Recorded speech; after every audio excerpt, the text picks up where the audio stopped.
Good morning, students. Today we are here with new topic. Yesterday we were discussing that cheap and affordable credit is a must for the economic development of the nation. Now let us see about formal and informal credit. And who gets what. This is very important to understand what is the present day scenario of formal as well as informal credit in India. As it is shown through graph 2 in the book, of all the loans taken by urban households, what percentage was formal and what percentage was informal. And a very striking feature you will find here that from poor household to rich households, the ratio of taking loan from informal sector credit is on decrease, or in case of formal sector it is on increase. Mean to say, in poor households the people who take loan from informal sector are more, but in case of rich households people who take loan from informal sector is comparatively less. Okay, so the graph 2 shows the importance of formal as well as informal sources of credit for the people in urban areas. And the people are divided into four groups. The people are divided into four groups. Group 1, poor households. Group 2, households with few assets. Third one is well-off households, and fourth one is rich households. So you see, all these people in the urban areas are divided into four groups, and from poor to rich, as shown in the figure, 85%. I am not drawing the diagram, need not to. You can see over here, 85% of poor households have taken loan from informal sector. 85%. Only 15% people take loan from the formal sector, that is from banks or cooperative societies. Compare this with the rich urban households. You see here, 90% of the people take loan from informal sector credit, formal sector credit, and you know it very well that in formal sector credit, the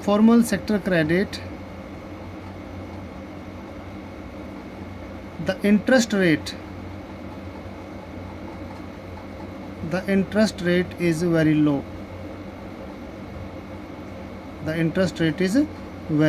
As we discussed yesterday on the last video, that Arun, who was a literate farmer, he took loan from the bank at the rate of 8.5% per annum, and on the other hand Syamal took loan earlier at the rate of 60% per annum. Later he was given loan by a trader or agricultural trader at the rate of 36% per annum, and Rama on the other hand also takes loan at the rate of 60% per annum. You see, the poor people have to go to informal sector credit for taking loan, and the rich households take loan from the you can say formal sector credit, where the interest rate is very low.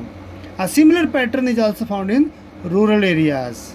The rich households are availing cheap credit from formal lenders, whereas the poor households have to pay a large amount for borrowing. Here the interest rate is very high.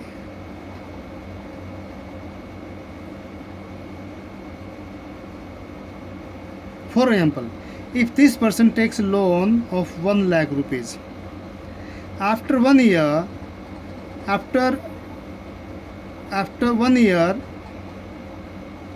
this person will have to pay 1,60,000 rupees total.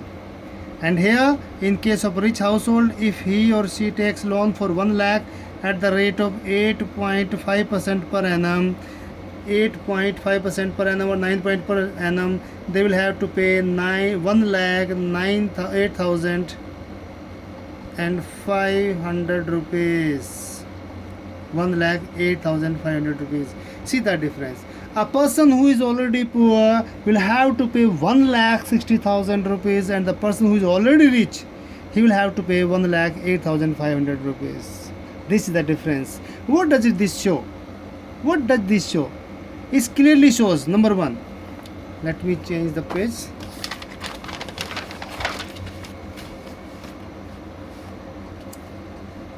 It clearly shows, number one, or first, the formal sector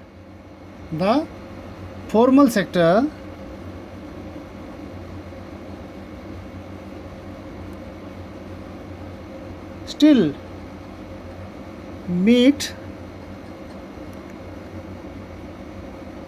only about half of the total credit needs.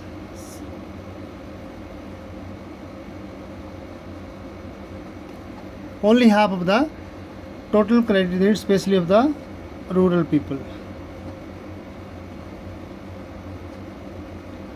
गांव में जो formal sector है वो आज भी ज़्यादा से ज़्यादा आधी ज़रूरतें पूरी कर पाता है. Undoubtedly, if the formal sector credit is not paying them loan or giving them loan, they will have to go for informal sector credit, and where they undoubtedly have to pay more high rate of interest.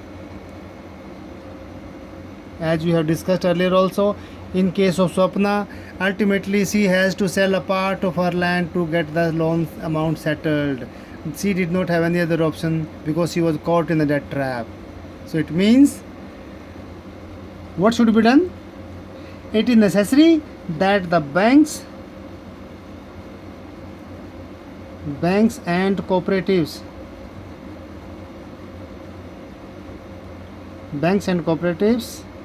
increase their lending, particularly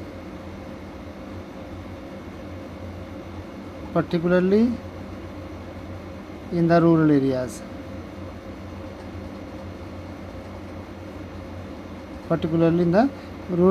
So that the dependence on informal sources of credit reduces. Okay, number one. Number two, one thing is the banks and cooperatives, they need to increase their lending in the rural areas so that their dependency on the informal sector credit decreases. Secondly, while formal sector loans need to expand, it is also necessary that everyone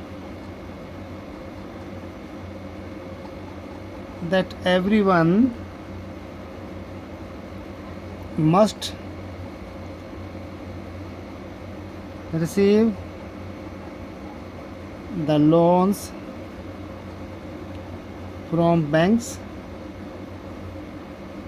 and cooperatives. Means bank should not provide loan only to the money making people, rather bank must provide loan to the poor people also, or all sections of the society, so that they also can take cheap loans and can contribute in the economic development of the nation. But at present, it is the richer households who receive formal credit, whereas the poor have to depend on the informal sources. Though there are certain reasons why the people are still dependent on the informal sector of credit in the rural areas, because there are so many reasons. You can be asked a special question, or reasons why poor people take loan from the informal sector.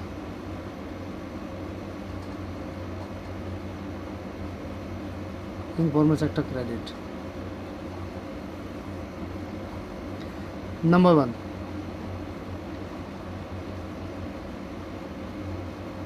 the money lenders or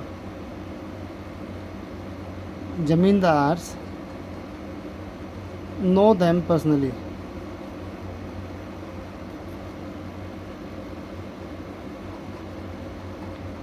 and hence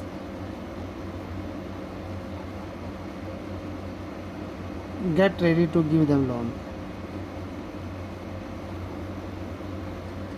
Okay. Number 2, poor people lacks collateral.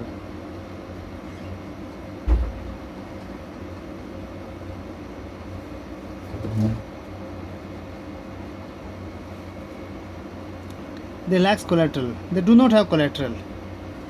So if the people do not have collateral, in absence of which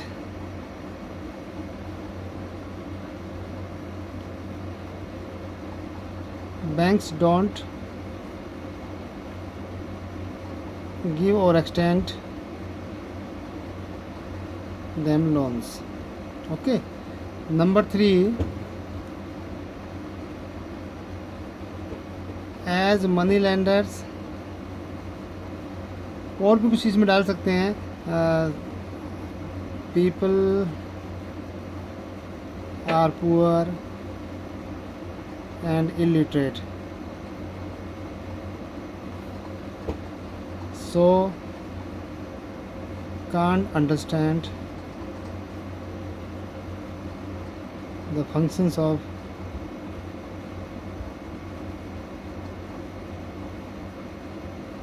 banking system easily.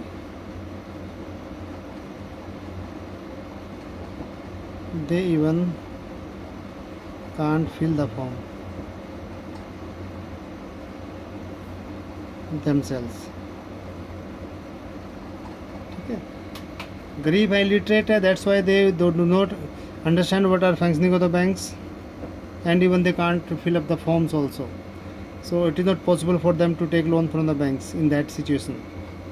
Okay, certain more things, certain few things more can be added over here, that the bank people, you can say, do not get agreed to give them loan because they do not know what are their other sources of income. They might be landless laborer. They know that they will not be able to repay the loan, and in that case banks don't get ready. At the same time, it is difficult for them to find a guarantor for them who is having some collateral. So in that case, banks are not ready to give them loan. Okay. Number 4, as the money lenders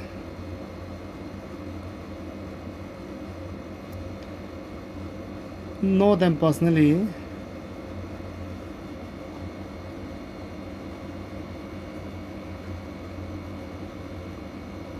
they can give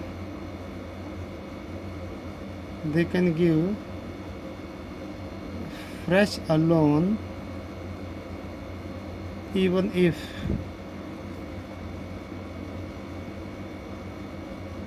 the previous loan is not repaid. क्योंकि पिछला loan अभी चुकाया नहीं है, फिर भी नया loan देने के लिए तैयार हो जाते हैं, because they know them personally, and it goes on because they know them personally and they know the kind of possessions he or she is having. So this is the advantage to the comparatively less literate or illiterate farmers to get loan from the informal sector credit in the villages. Some more points can be discussed over here. I think 4 points are more than sufficient. Otherwise you can write 1 or 2 more points over here. Okay, so it is necessary for the banks and the cooperatives to provide cheap and affordable credit in the not only in the urban areas but also in the rural areas. Okay, this is all for the today. Thank you.